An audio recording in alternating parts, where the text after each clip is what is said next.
Hello everyone. CET पास उम्मीदवारों के लिए एक बहुत बड़ी खुशखबरी आ रही है। जल्द ही आपके सपने पूरे होने वाले हैं, क्योंकि हरियाणा सरकार जल्द ही सीईटी के ग्रुप सी के पदों पर भर्ती का पोर्टल खोलने जा रही है, जिसके अंतर्गत लगभग 32,000 पदों पर भर्तियां होंगी। आज की वीडियो में हम आपको भर्ती की प्रक्रिया की पूरी जानकारी देंगे। वीडियो शुरू करने से पहले आपको सलाह दी जाती है कि अगर आप इस चैनल पर पहली बार आए हैं या अभी तक आपने हमारे चैनल को सब्सक्राइब नहीं किया है तो सब्सक्राइब ज़रूर कर लें, ताकि आने वाली वीडियो की नोटिफिकेशन आपके मोबाइल पर मिल सके। तो चलिए शुरू करते हैं आज की वीडियो।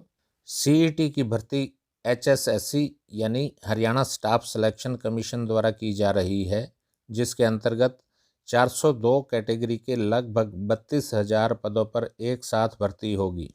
यह देश का पहला पोर्टल होगा जिस पर एक साथ उम्मीदवार अपनी योग्यता के अनुसार पदों पर आवेदन कर सकेगा। भर्ती की प्रक्रिया 6 स्टेज में होगी। स्टेज 1, जैसे ही उम्मीदवार अपना वन टाइम रजिस्ट्रेशन नंबर दर्ज करेगा, पोर्टल पर उसका सारा डाटा आ जाएगा।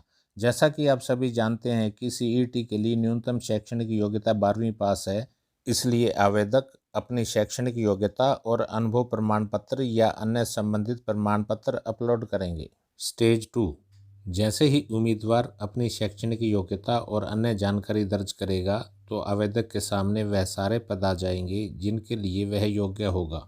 उम्मीदवार सूची में दिखाई दे रहे पदों में से जिन पदों के लिए आवेदन करना चाहेगा, उन सभी पदों पर टिक मार्क करेगा। जैसे ही उम्मीदवार टिक मार्क करेगा, पोर्टल उम्मीदवार को यह बताएगा कि वह इन पदों के लिए योग्य है या नहीं है।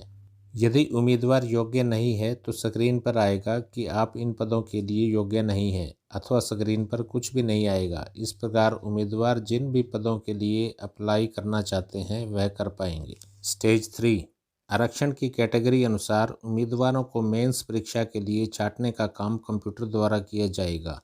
यदि पदों की संख्या 30 से कम है तो 5 गुना उम्मीदवारों को मुख्य परीक्षा के लिए छांटा जाएगा। अगर पदों की संख्या 30 से 40 के बीच है तो कुल 150 उम्मीदवारों को छांटा जाएगा। यदि पदों की संख्या 40 से ज़्यादा है तो 4 गुना उम्मीदवारों को छांटा जाएगा। छांटने का काम कैटेगरी के हिसाब से होगा।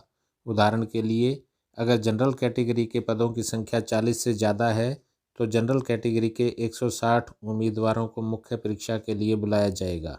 यदि बीसी कैटेगरी के पदों की संख्या 10 है तो बीसी कैटेगरी के 5 गुना उम्मीदवारों को मुख्य परीक्षा के लिए बुलाया जाएगा।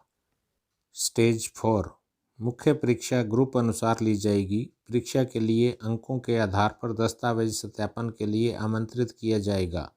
इसके लिए आयोग को अभी यह तय करना है कि दस्तावेज जांच के लिए आरक्षण अनुसार कितने गुना उम्मीदवारों को बुलाना है। स्टेज 5, दस्तावेज जांच के बाद उम्मीदवारों से पदों और विभागों के लिए प्रेफरेंस मांगी जाएगी। स्क्रीन पर आयोग की तरफ से पदों का क्रम लिखा होगा। इन पर उम्मीदवारों को अपनी प्रेफरेंस क्रम में भरनी होगी। उम्मीदवार को अपनी प्रेफरेंस अंकों 1, 2, 3 और शब्दों 1, 2, 3, 4 और इन पदों के सामने विभागों की प्रेफरेंस 1, 2, 3, 4 भरनी होगी। यह पद उनकी प्रेफरेंस और मेरिट के अनुसार होगा। उदाहरण के लिए, यदि किसी उम्मीदवार ने प्रेफरेंस में 1 नंबर पर एक्साइज इंस्पेक्टर पद भरा है तथा दूसरे नंबर पर सचिव नगरपालिका पद भरा है और मेरिट अनुसार उसका नंबर एक्साइज इंस्पेक्टर में नहीं पड़ता है लेकिन सचिव नगरपालिका में पड़ जाता है, तो उसका चयन सहायक सचिव पद पर होगा। अगले पदों की प्रेफरेंस पर उसका चयन नहीं होगा और वह पद दूसरे उम्मीदवार को चला जाएगा। स्टेज 6, यह लास्ट स्टेज होगी। उम्मीदवार का लिखित परीक्षा में प्राप्त अंक और सामाजिक आर्थिक अंक यदि किसी उम्मीदवार को दिए गए हैं तो के आधार पर मेरिट अनुसार प्रेफरेंस अनुसार चयन होगा। एक उम्मीदवार भले ही एक से ज़्यादा पदों के लिए चुन लिया जाता है, लेकिन उसका चयन केवल एक पद के लिए ही होगा। यह पद उसके प्रेफरेंस तथा मेरिट के अनुसार ही होगा। रजिस्ट्रेशन के साथ साथ आपका आधार वेरिफिकेशन भी होगा, ताकि पूरी भर्ती के अंदर पारदर्शिता बनी रहे। आशा है ये जानकारी आपके लिए हेल्पफुल रही होगी। मिलते हैं अगली वीडियो में एक नई जानकारी के साथ। Thanks for watching.